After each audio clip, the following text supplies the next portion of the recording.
Hey, it's Rob, and I'm at my beach house on St. Simon's Island in Georgia, and this is my almost 4,000 mile update on my 2022 Ford Maverick. So here she is.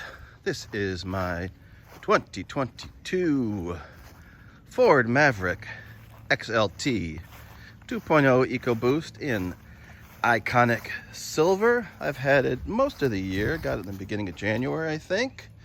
And we are just after April Fool's Day today, so I'm about 300 miles from home. Actually, this is not my beach house. I'm just working on a project here. And so I'm about to do a 300-mile drive, and when I do, I will have 4,000 miles on my truck, and this is how it's doing so far. So first of all, pleased to report that I'm sitting right at about 30 miles per gallon. Mainly highway use, which is basically what I use this truck for, but I'm pretty happy with 30. I think even though it's not the hybrid, you wouldn't do much better. Maybe it'd be up around 35 in the hybrid, but still, all in all, pretty decent. The truck is full of sound gear at the moment, but I'm running the Gator tonneau cover, which has worked out great. I've popped in just these battery-powered lights here that stick on are magnetic, which have worked pretty well, actually. I've got a little JBL Bluetooth speaker back there, just in case I need some tunes.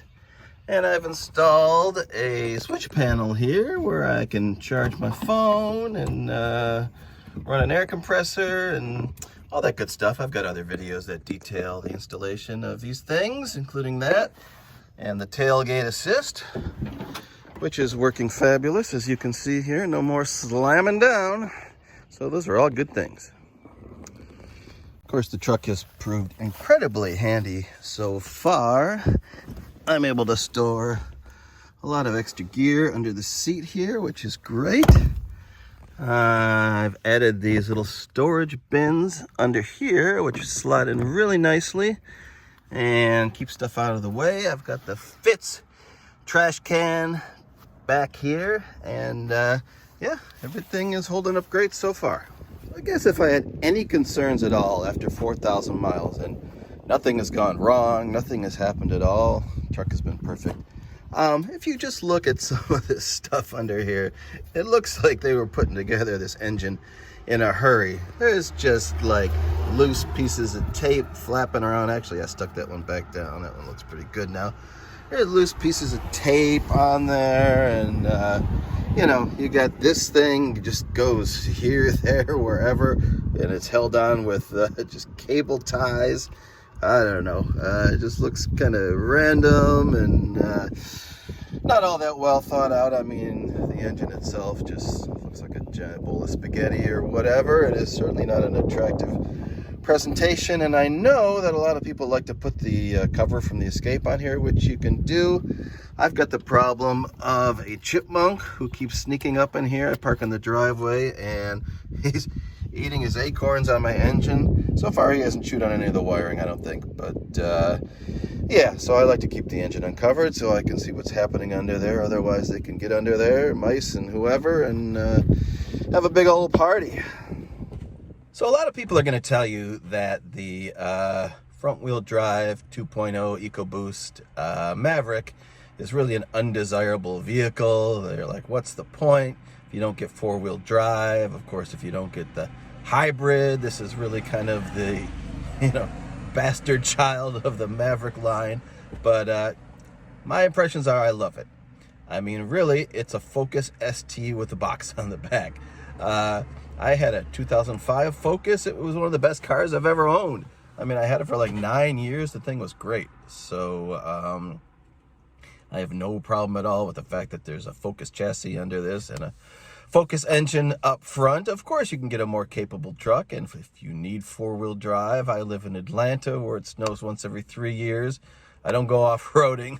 I don't tow anything.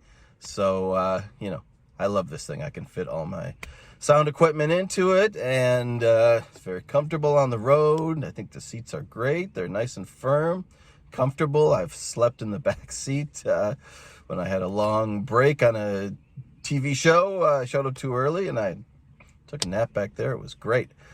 Yeah, and I saw another review, and I really agree with what they said, that this thing is unnecessarily fast. It's really too fast for its own good, for what it is, a little mini truck.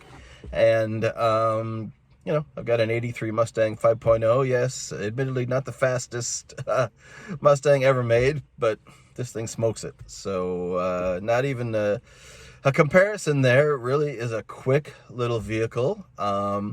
Yes, you know, the hybrid may be more desirable. It may make more sense, of course, be more fuel efficient around town. Like I said, for my uses, mostly freeway, you know, the difference is basically negligible. Like I showed you, I'm getting 30 miles per gallon in this thing. No concerns at all, other than maybe a little bit of shoddy workmanship in the engine compartment.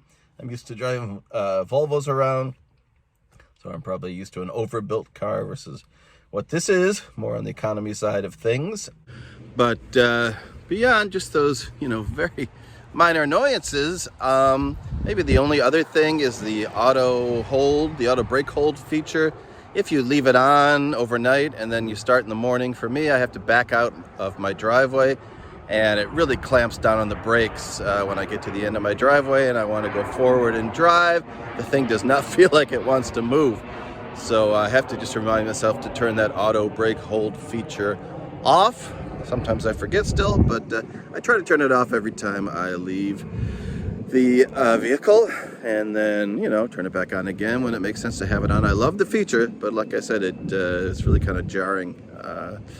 And I guess it's just, you know, how the system was designed or whatever. I've had the early crash collision thing flashed a couple times too. That's a little off-putting because, you know, you're totally in control of the vehicle and it's telling you you're going to crash. There is a sensitivity setting in there, so I've changed that. I think it was on high and I put it back on normal or something. We'll see how that goes. I've made many other videos about the lane keeping and a few mods I've done and that kind of stuff. You can look for all that as well. But overall, after 4,000 miles in the Maverick, it is 2 thumbs up. I'm holding the phone, so it's only 1 thumb. But yeah, truck has been great. No concerns at all. Like I said, it may be the undesirable front-wheel drive only 2.0, but it's a little rocket ship with the box on the back, and I couldn't be happier. All right, we will update you as things progress, and enjoy your weekend.